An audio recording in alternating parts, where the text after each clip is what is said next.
우리 노예에서 진행하는 바울 선교지 연수 프로그램에 다녀왔어요.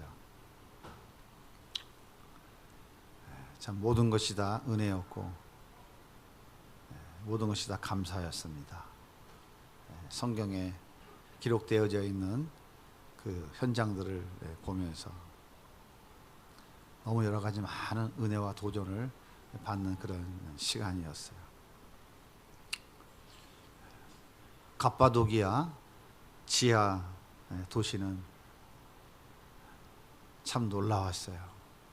지하 20층이고 현재는 8층까지만 개방을 해서 들어가 볼 수 있었어요. 이곳에는 예수 포기하지 않겠다고 모든 것을 다 버리고 그곳에 믿음의 사람들이 모여서 공동체를 이루며 살아왔던 그런 곳입니다. 말 그대로 도시였어요. 수도원도 있었고 와인 창고, 식당, 저장고, 부엌, 침실, 응접실, 무기 저장고, 은신처, 신학교, 예배실 다 있었어요. 갑바도기아라고 하는 지역은 굉장히 광활한 지역입니다. 동네 조그만 동네가 아니라 거대한 동네예요. 거기에 많은 관광객들이 찾아오는 곳이에요. 겉모습은 너무 아름답고 몇십만 원씩 하는 그 풍선 알죠? 풍선 뭐라 그래요? 그 풍선을 열기구를 타기 위해서 세계에서 수없는 사람들이 몰려오는 곳이에요. 앞에는 바다가 펼쳐져 있고 그 갑바도기아의 그 아름다운 그 모습들의 그 산들, 그 산은 우리 같은 삶이 아니고 거긴 전부 모래가 굳어져서 생긴 그런 사함이에요. 참 그 자연의 모습이 참 아름다워라. 주님의 세계는 찬송을 안 할 수 없는 그런 곳이에요. 지금도 많은 사람들이 그곳에 그 풍경을 보기 위해서 옵니다. 그런데 2000년 전 그 지하 속에서는 신앙을 지키기 위해서 이곳 많은 곳에서 사람들이 몰려와 그곳에서 끝까지 그 예수를 예배하며 그 예수의 믿음을 지켜갔던 그런 장소였어요. 시차도 6시간 나고 비행기도 12시간 타야 되고 잠도 못 자고 너무 힘든 일정이었는데 돌아가고 싶었지만 돌아갈 수가 없어서 견디고 있는 상황 속에서 제가 우리 믿음의 선배들의 그 삶의 현장을 들여다보고 나서 참 많이 회개를 했어요. 그리고 나서 지금까지 힘들다 소리를 안 하려고 굳게 다짐하고 감사만 해야 되겠다라고 생각하면서 하루하루를 지금 살아가고 있습니다.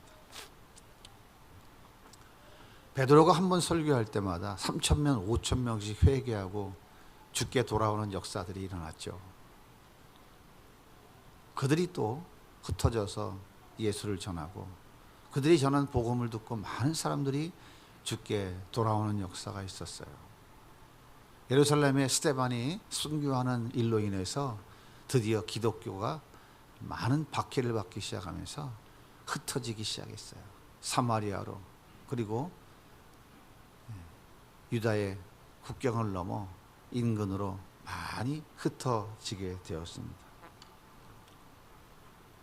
뿐만 아니라 소아시아와 유럽까지 흩어져서 예수를 전하며 수많은 사람들이 죽게 돌아오는 그런 역사들이 있었어요. 숫자가 얼마나 되는지는 알 수 없지만 아무튼 많은 사람들이 예수를 믿게 되었고 그러나 그 속에서 또 많은 사람들은 예수를 부인하고 세상으로 떠나가는 사람들도 많이 있었을 것입니다. AD 54년 로마에 대화재가 일어났어요. 역사학자들은 네로가 불을 질렀다라고 이야기를 하는데 어쨌든 로마에 대화재가 일어났어요. 민심은 흉흉해졌어요. 그리고 네로는 정치적으로 심각한 위기를 맞았습니다. 그때 네로가 고민하면서 생각을 해요. 어떻게 하면 민심도 수습을 하고 이 위기를 넘길 수 있을까? 그때 당시에 로마에는 복음을 듣고 예수 믿은 많은 관리들이 있었어요. 그러다 보니까 유대인들의 영향력이 점점 확산되어져 가고 있었습니다. 네로는 그것도 못마땅했어요. 이번 기회에 이것을 좀 다 청소하고 싶었어요. 그래서 네로가 머리를 썼어요. 그게 뭐였냐면 로마 대화재의 주범은 유대인들이다. 이렇게 요즘 말로 말하면 가짜 뉴스를 퍼뜨려서 유대인들을 다 죄인으로 만들었어요. 덤태기를 씌웠어요. 그리고 로마에 있는 모든 유대인들은 로마를 떠나라고 추방령을 내렸습니다. 그렇게 해서 기독교의 심각한 박해가 시작되었어요. 오늘 말씀 36절과 37절에는 그들이 어떻게 박해를 받았는지를 잘 기록하고 있어요. 같이 한번 읽어볼까요? 또 어떤 이들은 조롱과 책치기일 뿐 아니라 결박과 옥에 갇히는 시련도 받았으며 돌로 치는 것과 톱으로 쳐는 것과 시험과 칼로 죽임을 당하고 양과 염소의 가죽을 입고 유리하여 궁핍과 혼란과 학대를 받았다. 예수 믿는다는 이유 한 가지 때문에 옥에 갇히고 채찍질 당하고 결박당하고 돌로 치고 톱으로 치고 불로 태우고 그렇게 해서 죽였어요. 원형 경기장에서 사자의 밥이 되어 죽었고 감당할 수 없는 박해, 처절한 박해 속에 수많은 그리스도인들이 죽고 견디지 못한 사람들은 예수를 부인하고 다 떠나버렸어요. 난 예수를 모릅니다. 난 예수 믿지 않습니다. 나의 진정한 주인은 가이사입니다. 한마디만 하면 살 수 있습니다. 그런데 그 한마디를 거부하고 처참한 죽음을 선택했어요. 그리고 살아남은 자들은 하나님께 드리는 예배를 나는 반드시 지켜야 되겠다. 나의 믿음을 지켜야 되겠다. 그래서 지하 깊은 곳에 동굴을 파고 한 사람 한 사람 숨어들기 시작했어요. 밤이 되면은 양이나 염소털로 위장을 하고 밖으로 나옵니다. 그래서 양들에게 풀을 뜯겨요. 그리고 무엇이 먹을 만한 것이 있을까? 나무에 열매가 맺히면 열매도 따고 땅에 먹을 수 있는 풀이 나면 그것도 채취해서 그리고 굴 속으로 다시 들어갔죠. 지하로 들어가는 통로는 머리를 깊이 숙이고 겨우 한 명 지나갈 수 있는 작은 공간입니다. 음식은 죽지 않을 만큼 최소치만 먹고 사는 것이 아니라 연명해야 됐어요. 그러다 로마 군인들에게 발각되어 더 이상 갈 수 없는 막다른 곳에 이르르면 그곳에 뭐가 있냐면 예배당이 있었어요. 그 예배당에서 찬송 부르면서 예배드리면서 로마 군인의 칼에 맞아서 그곳에서 그들은 순교했어요. 제가 짤막하게 그 예배당의 영상을 찍어 왔는데 같이 한번 보겠습니다.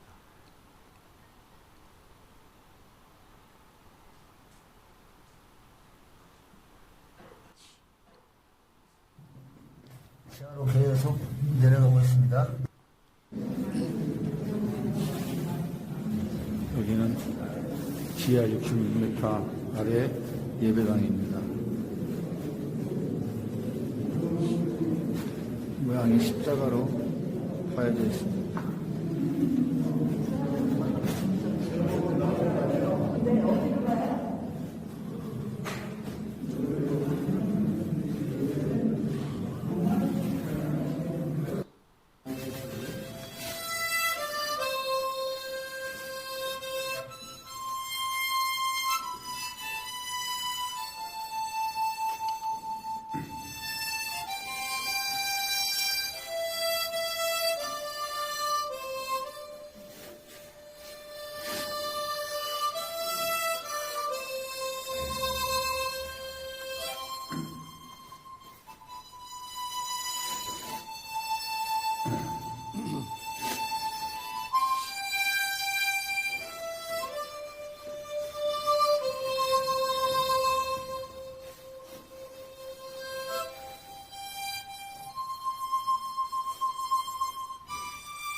한 목사님이 하모니카를 조그만 걸 가지고 오셨어요. 꺼내가지고 찬송을 부르는데, 난 목사님들이 이렇게 모여서 울면서 회개하면 하면서 찬송 부르는 건 처음 봤어. 총 63명이었는데 저기 있는 사람들이.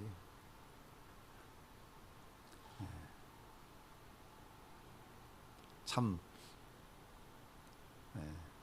감동이었어요. 가이드하는 선교사님이 절대 큰 소리를 내면 안 된다고, 소리 내면서 기도하면 안 되고, 찬송도 크게 부르지 말아달라고 아주 간곡히 부탁했는데, 엄청 절제를 했는데 절제가 저 소리가 나오더라고. 아무튼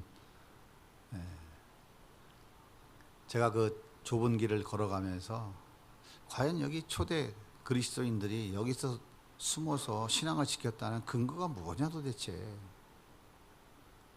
무슨 근거가 있느냐, 저는 굉장히 궁금했어요.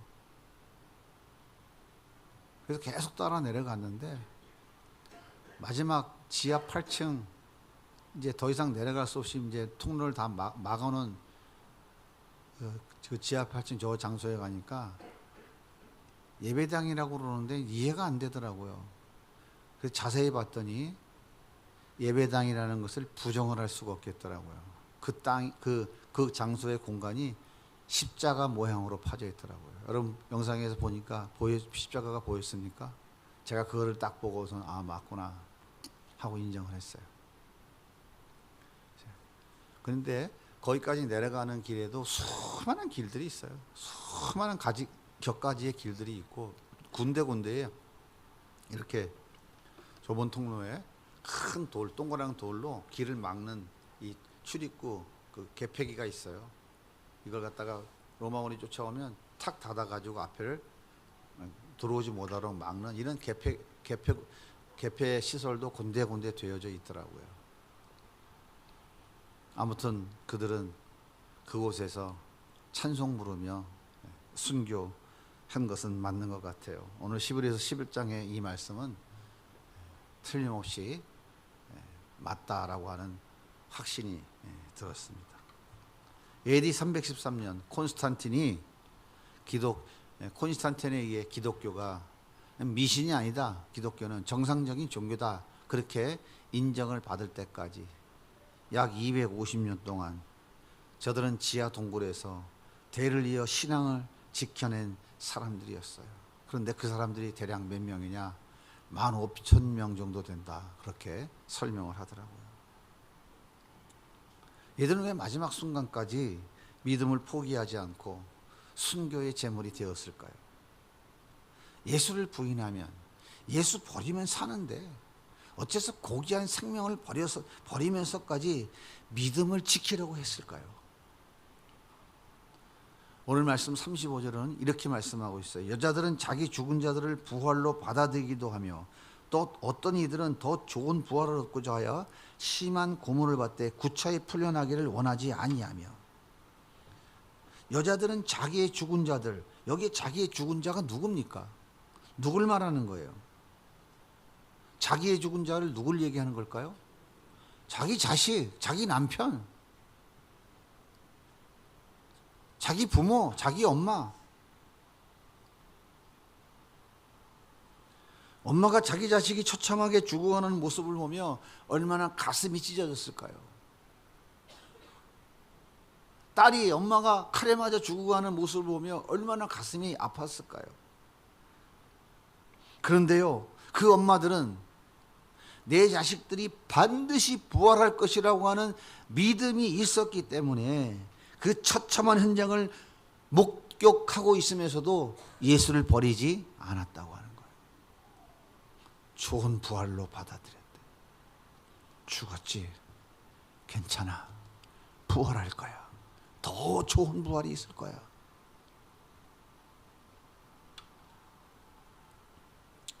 심지어 감당할 수 없는 심한 고문을 당하면서도 예수를 부인하지 않은 것은 뭐라고 그래요? 고문이 뭐라고요? 고문받아서 더 좋은 부활을 얻기를 원한다라고 하는 거예요. 그래서 구차히 풀려나기를 원하지 않고 고문받아 죽어서 오히려 더 좋은 부활에 참여하고 싶었다라고 하는 거예요. 여러분, 어떻게 이것이 가능했을까요? 이것이 그들은 어떻게 가능했을까요? 그들은 우리와 다른 사람들이었을까요? 그들은 어려서부터 모태신앙이어서 그랬을까요? 어려서부터 주일학교부터 교회 열심히 잘 다녀서 그래요? 그들은 자자손손 대대로 신앙생활 잘해서 하나님의 복을 받아서 그랬을까요? 누가 좀 얘기 좀 해보세요. 네? 이들에게는 생명의 말씀이 있었어요. 생명의 말씀이. 요한복음 11장 25절 같이 읽겠습니다. 시작. 예수께서 이르시되 나는 부활이요 생명이니 나를 믿는 자는 죽어도 살겠고 무릇 살아서 나를 믿는 자는 영원히 죽지 아니하리니 이것을 내가 믿느냐. 나는 죽어도 산다는 부활 신앙으로 무장되어 있었어요. 그들은. 그래서 그들은 두렵지 않았던 거예요. 광야와 산과 토굴과 동굴 속에 살아가면서도 그 처절한 삶의 고통 속에서도 예수님의 말씀과 함께 살아가는 삶, 예수와 동행하는 삶이 세상의 그 어떤 물적 힘도 그 어떤 미혹도 그들의 믿음을 쓰러뜨리지 못했어요. 모란같이 살아가는 삶이요?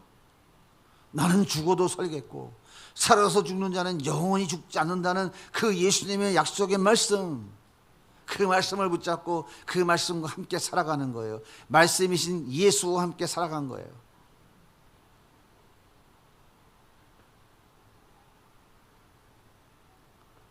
히브리서 11장 38절 오늘 이런 말씀 같이 또 읽어볼게요. 이런 사람은 세상이 감당하지 못하느니라. 그들이 광야와 산과 동굴과 토굴에 유리하였느니라. 예수님이 이런 사람은 세상이 감당하지 못한다라고 정의를 내리고 계세요. 어떤 사람입니까? 어떤 사람을 얘기하는 거예요? 나는 죽어도 살다. 살아서 죽어도 살아서 영원히 죽지 않는다. 생명의 말씀. 이 말씀을 가진 사람은 죽음도 두렵지 않은 거예요. 예수님은 그 말씀이 있는 사람, 말씀이신 그 예수와 함께 살아가는 사람이 세상이 절대 감당치 못하는 사람이라고 지금 결론을 내려주고 있는 거예요.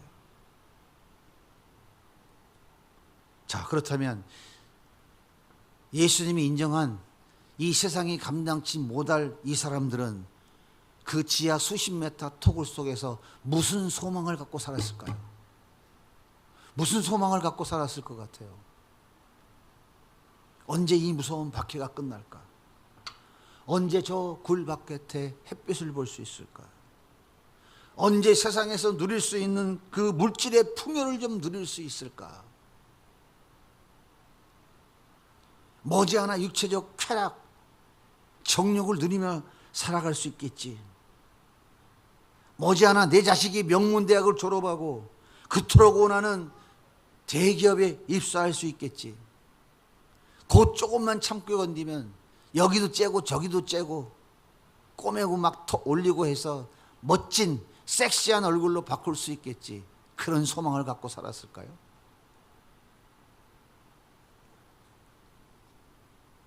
만약 이런 것들이 그들의 소망이었다면, 그래서 그들이 그 처절한 삶을 견뎌냈다면 이것은 세상에 멍청하기 그지없는 인간들이죠.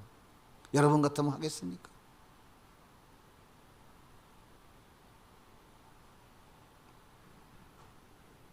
저는 절대 안 합니다. 미쳤다고 그 짓을 해요? 그들에게 있는 유일한 소망은 이 땅에서 잘 먹고 잘 사는 것이 아니었어요. 이 땅에서 내가 원하는 것을 누리고 내가 원하는 것을 소유하고 내가 원하는 모든 것들을 누리며 살아가는 것이 아니었어요. 그들에게는 영원한 하나님의 나라에 반드시 들어가야 되겠다고 하는 이 소망, 이거 한 가지밖에 없었어요. 내가 이 말씀을 끝까지 붙잡고 살아가다가 이 예수님과 함께 끝까지 고난을 견디며 살아가다가 주님과 함께 저 영원한 나라에서 영원한 생명을 누릴 것이라고 하는 이 소망 한 가지밖에는 그들에게 없었어요. 내가 이 세상에서 그 어떤 고난과 핍박을 당한다 할지라도 내 몸이 찢겨져 사자의 밥이 되고 내 몸에 불에 태워져 숯덩이가 되어지고 온몸에 톱이 썰려 처참하게 죽는다 해도 나를 위해 십자가에 죽으신 예수님의 그 사랑을 버릴 수 없다는 거예요. 영원한 지옥 저주를 받아야 될 나를 대신해서 십자가에 죽으신 예수님, 나를 사랑하기 위해 하늘의 모든 영광을 버리고 이 땅에 오신 예수님, 나보다 나를 더 사랑하는 예수님, 그 예수님의 사랑은 내 생명보다 더 귀하고 존귀한 것임을 아는 사람들이었어요. 그래서 그 처참한 환경 속에서도 끝까지 예수 부인하지 않고 그들은 자녀를 낳아서 예수님의 사랑을 가르치고 신앙을 물려주면서 땅끝까지 이르러 내 복음의 증인되라고 하신 예수님의 말씀을 지켜나갔어요.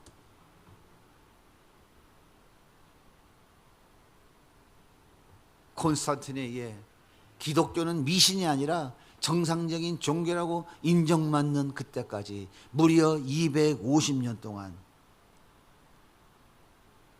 그 믿음을 후대에게 계속해서 계승시킨 거예요. 여러분, 그들이 바깥에 나가 전도할 수 있겠어요? 바깥에 나가서 예수 믿으라고 복음 전할 수 있겠습니까? 그들이 할 수 있는 건 아무것도 없었어요. 그래서 그들은 주님 이 땅에 다시 오실 때까지 하나님의 나라를 더욱더 확장시켜 나가고 주님이 우리에게 주신 사명은 땅끝까지 이르러 내 복음의 증인되라고 말씀하셨는데 그 사명 감당하겠다고 자식들 낳아서 그 지하 땅굴에서 자식 낳아서 그 자식에게 내가 만난 예수 전해주고 예수님의 그 사랑을 가르쳐주고 그들을 가르치고 그들에게 신앙의 본을 보이면서 그 캄캄한 수십 메타 지하에서 자식들에게 신앙을 계승시켜 나온 거예요. 저는 여기 가서 주님이 왜 이 말씀을 하셨는지를 깊이 깨달았어요. 아, 이거였구나. 그들이 250명 동안 15,000명의 믿음의 자녀들을 계속해서 길러내지 않았다면 그 복음이 오늘 우리까지 왔을까요? 아유, 목사님, 거기만 갑바도기만 아니라 딴 데 사는 사람들 괜찮겠죠. 여보세요. 당시의 로마 제국이 1000년을 이어갔어요. 1000년을. 당시의 로마 제국이 전부 다 쓸었다고요. 몰라요? 저 유럽에 가면 뭐가 있어요? 카타콤 있잖아요. 카타콤. 이게 지금 터키에 있는 카타콤이라고요.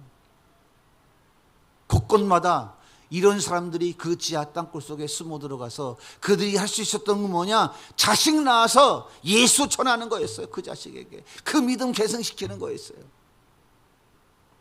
여러분 생각해 보세요. 이 세상에 감당치 못할 사람들이 날마다의 삶은 어떤 모습이었을 것 같아요? 하나님을 원망하며 저주하며 하루하루 마지못해 살아갔을까요? 내가 괜히 이곳에 숨어들었나? 후회하며 살았을까요? 이제라도 도망갈까? 저는 아니라고 생각해요. 비록 삶은 처참했지만 언제 죽을지 내일을 기약할 수 없는 삶을 살아가고 있었지만 이들의 입에서는 찬송이 흘러나왔을 것이라고 확신해요. 환난과 핍박 중에도 성도는 신앙 지켰네. 이 신앙 생각할 때의 기쁨이 충만하다 하도다 성도의 신앙 따라 죽도록 충성하겠네. 그러지 않았을까요? 높은 산이 거친 들이 초막이나 궁궐이나 내 주 예수 모신 곳이 그 어디나 하늘나라. 할렐루야 찬양하세. 내 모든 죄 사함받고 주 예수와 동행하니 그 어디나, 그 수십 메타 지하 땅굴 그 어디나 하늘나라. 환경과 여건이, 삶의 질이, 고통과 고난이 그들에게는 전혀 문제가 되지 않았어요. 오히려 감사의 조건이었어요. 왜 그럴까요? 그들에게는 예수님으로 가득했기 때문에. 내 대신 십자가에 죽으신 예수님, 나를 살려주시려고 자기 생명을 아낌없이 십자가에 내어주신 예수님, 나를 나보다 더 사랑하는 예수님이 이 깊은 굴 속에 지금 나와 함께 하심을 믿고 있었기 때문에 그들의 입에서는 찬송과 감사가 흘러나올 수밖에 없었던 거예요. 여러분, 우리의 삶은 어떻습니까? 풍성하죠? 차고 넘치죠? 너무 먹어서 병원 가잖아. 너무 잘 먹어서. 열심히 돈 들여서 열심히 먹고는 또 너무 먹어갖고 열심히 돈 더 들여서 빼잖아. 부족함이 없어요. 지하 땅굴 속에서 신앙을 지키며 살아왔던 우리 믿음의 선배들과는 비교조차 될 수 없는 너무나 풍성하고 넘치는 삶을 살아가고 있어요. 그렇다면 세상은 우리를 향해서 와, 감당할 수 없는 믿음의 사람들이야 이렇게 부르고 있나요? 세상이 여러분들을 향하여 야, 저 믿음의 정말 세상이 감당할 수 없는 믿음의 사람들이네 이렇게 놀라고 있나요? 어떻습니까? 하나님은 오늘 이 시대에도 분명한 것은 세상이 감당치 못할 믿음의 사람을 통해서 일하신다는 거예요. 하나님이 우리에게 주신 사명은 선교지가 되어버린 다음 세대를 섬기는 것입니다. 계란으로 파헤치는 것과 다를 바가 없어요. 세상은 손가락질하고 비웃습니다. 그래서 이 사명을 감당하기 위해서 우리에게 필요한 것이 뭐냐면 세상이 감당치 못할 믿음인 거예요. 세상이 감당치 못할 믿음. 하나님이 필요한 돈을 미리 다 주머니에 주신 다음에 하라 그러면 좋겠어요, 안 좋겠어요? 근데 한 번도 그렇게 안 하시더라고.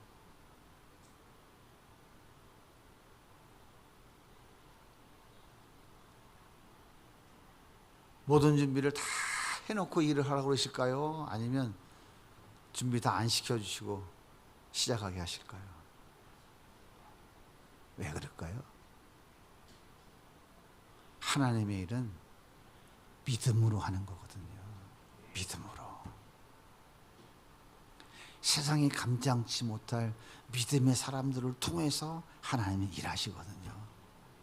그래서 하나님이 풍성하게 넉넉하게 안 주시는 거예요. 그런데 하나님이 하신다고요. 여러분, 교회 안에 다음 세대가 있습니까? 복음화의 3% 선교지입니다. 이게 오늘 우리 현실이에요. 계란으로 바위치는 것 같다니까요. 주님은 너무너무 마음 아파하고 계시다고요. 너무너무 마음 아파하고 계시다고요. 왜 그래요? 그냥 소멸되고 끝나잖아요. 250년 동안 지하 동굴에서 뭐 했다고요? 그 예수의 생명이 있는 사람들, 예수와 함께 동행하는 사람들, 밖에 나가 복음 전해서 그 예수 믿으라고 말할 수 없는 그 환경 속에서 그들이 그 예수를 계속 이어가고 계승하고 계대할 수 있는 유일한 방법은 다음 세대를 세워가는 거였어요. 그게 바로 누굽니까? 자기 자식이었다니까. 제가 뭐라 그래요? 교회는 자기 교회 아이들은 자기 교회가 책임져야 된다고. 제가 많이 말씀드렸죠. 저는 왜 주님이 이런 말씀을 하셨는지 그거 가서 보고 다 깨달았어요. 아, 이거구나. 우리 교회, 우리 자녀들을 우리 교회가 책임지지 않으면 세상은 절대 그 자녀들을 성경적 세계관과 가치관으로 무장한 아이들로 안 키워줘요. 절대 안 키워줍니다. 절대 안 키워줘요.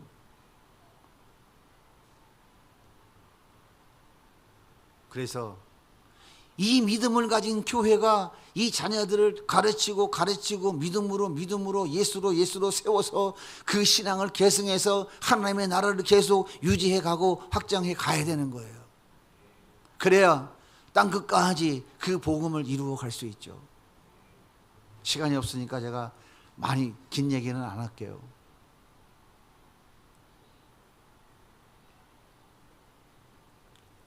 하고 싶은 얘기는 참 많은데 기회가 되면 조금씩 얘기할게요. 제가 여러분에게 늘 말씀드렸죠. 성경은 어떤 눈으로 봐야 된다고요? 예? 성경은 어떤 눈으로 봐야 된다고요? 예수의 눈으로, 예수의 관점으로. 명심하세요. 지식의 관점, 윤리 도덕의 관점, 그런 관점으로 보면 예수를 말하는 성경은 하나도 보이지 않아요. 여러분, 저 유적지 한번 가보십시오. 예수의 관점으로 보면, 예수의 눈으로 보면 놀라운 비밀이 다 보여. 안 해봐서 모르겠지만 저는 뭐 이게 몇 년도에 어쩌고 저쩌고 관심 없더라고. 너무 놀랐어요. 너무 놀랐어요.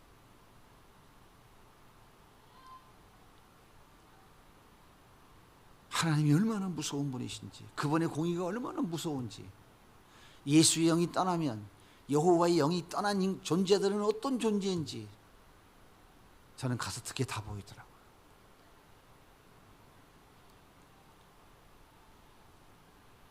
골로새 교회 갔더니 아무것도 없어요. 싹 다 무너져가지고 그 광활한 터 위에 아무것도 없어요. 쌓았던 돌성 일부만 조금 있고 다른 게 없어요. 그 언덕을 겨우겨우 힘들게 올라가서 딱 봤던데 광활하게 펼쳐져 있어요. 아무것도 없어요. 근데 발에 뭐가 찔려. 이게 뭐지? 뭐 무슨 가시 같은 게 찌르고 운동화로 막 찔고 들어오더라고. 그래서 옆에 있는 분한테 물어봤어요. 목사님 이게 뭐예요? 그거 엉겅퀴인데요. 그러잖아요. 그래 난 몰라. 난 서울에서 살아갖고 엉겅퀴 처음 봐. 속으로. 엉겅퀴도 모르냐 이거지. 그 엉겅퀴라고 하는 순간에 가슴이 미어지더라고. 가슴이. 그 넓은 땅이 전부 엉겅퀴 밭이야. 그 넓은 땅에. 골로새 교회가 어떤 교회입니까? 고린도 교회가 어떤 교회예요? 바울이 고린도 교회에는 고린도 전후서 몇 장 썼어? 29장 썼어. 29장. 골로새 교회는 똑같은 말을 4장밖에 안 썼다고요. 예수의 영이 떠나니까, 하나님이 떠나가니까 폐허야. 거기 뭐가 있다고? 저주받은 엉겅퀴 밭이야. 여러분, 예수의 영이 없는 사람은, 생명의 말씀이 없는 사람은, 하나님이 없는 사람은 그 심령이 다 뭐라고? 엉겅퀴라고요. 엉겅퀴.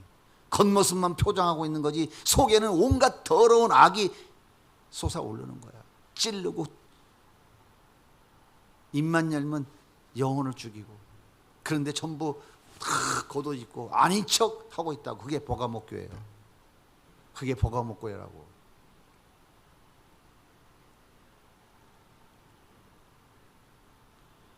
그래서 우리 주님은 생명의 말씀이 있는 자, 생명이신 예수가 있는 자, 예수와 함께 사는 자들, 그들을 세상이 감당지 못할 믿음의 사람이라고 정의해 놓으시고, 그리고 그들을 통해서 하나님의 나라를 여전히 이루어가고 계신다는 거예요.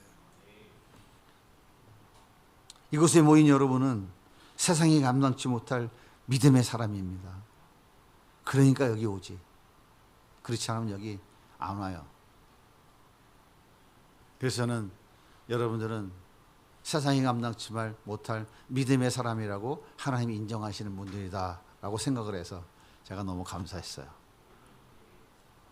아닌 것 같으죠? 대답도 제대로 못하네. 자, 여러분하고 옆에 있는 분하고 한번 인사 한번 하십시다. 당신은 세상이 감당치 못할 믿음의 사람입니다. 그렇게 믿으세요? 여러분, 기드온이 무슨 큰 용사입니까? 하나님이 큰 용사라면 용사예요. 그렇게 만들어 가신다 이 말이에요. 여러분들을 이곳에 부르신 하나님이 너희는 세상이 감당치 못할 믿음의 사람이야 라고 말씀하고 계신 거예요. 지금은 아니라도 부족해도 그렇게 꼭 만들어 내시겠다는 거예요. 감사하지 않아요? 그러니까 여러분 이곳에 앉아있는 여러분은 하나님이 복 받으신 분이에요. 믿으십니까? 옆에 있는 분하고 한번 축복하세요. 당신 큰 복 받으셨네요.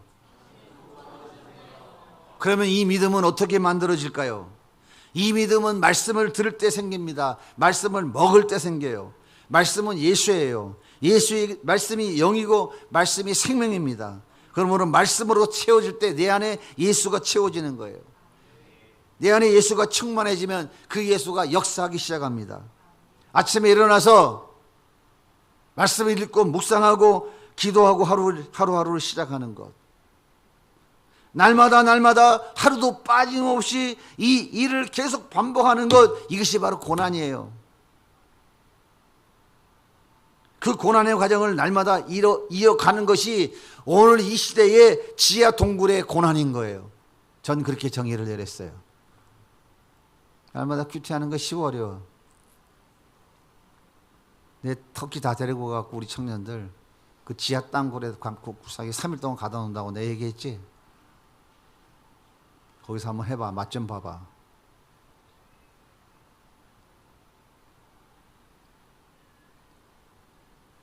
(2000년으로) 돌아갈 수는 없잖아. 오늘 이 풍요로운 시대에 너무 하고 싶은 게 많고 너무 누릴 수 있는 게 많은 이 시대에 날마다 아침에 1시간 일찍 일어나서 말씀을 읽고 묵상하고 그 말씀이 그런가 하고 고민하고 질문을 던지고 주여 이 말씀을 통해 주님을 더 깊이 알기를 원합니다. 그렇게 기도하는 것 길어봐야 1시간 더 하겠어? 그게 고난이잖아. 그 고난도 못 건드리는데 뭘 맨날 무슨 달라고만 하고 주겠어 주님이? 날마다 하는 게 이게 바로 뭐예요? 지하 동굴에서 삶이라고 여러분 생각하시면 돼요. 지하 동굴의 삶. 그게 고난이잖아. 오늘 이 시대에. 고난 같지도 않지만 오늘 이 시대는 그게 고난이야. 특히 청년들. 엉뚱한 핸드폰 자빠져가지고 쳐보지 말고 유튜브 샹은 여기 안에 있지. 피안도 사투리야.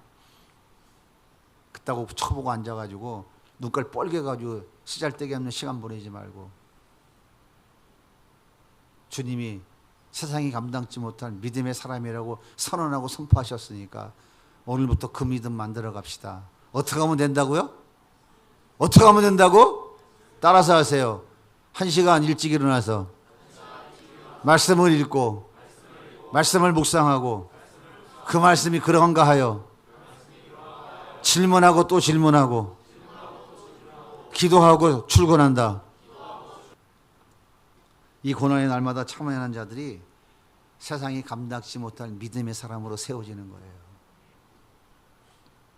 세상이 감당치 못할 믿음의 사람 되셔서 우리 주님이 우리에게 맡겨주신 이 사명 잘 감당해 나가는 우리 모든 동역자들 다 되기를 예수님의 이름으로 축복합니다.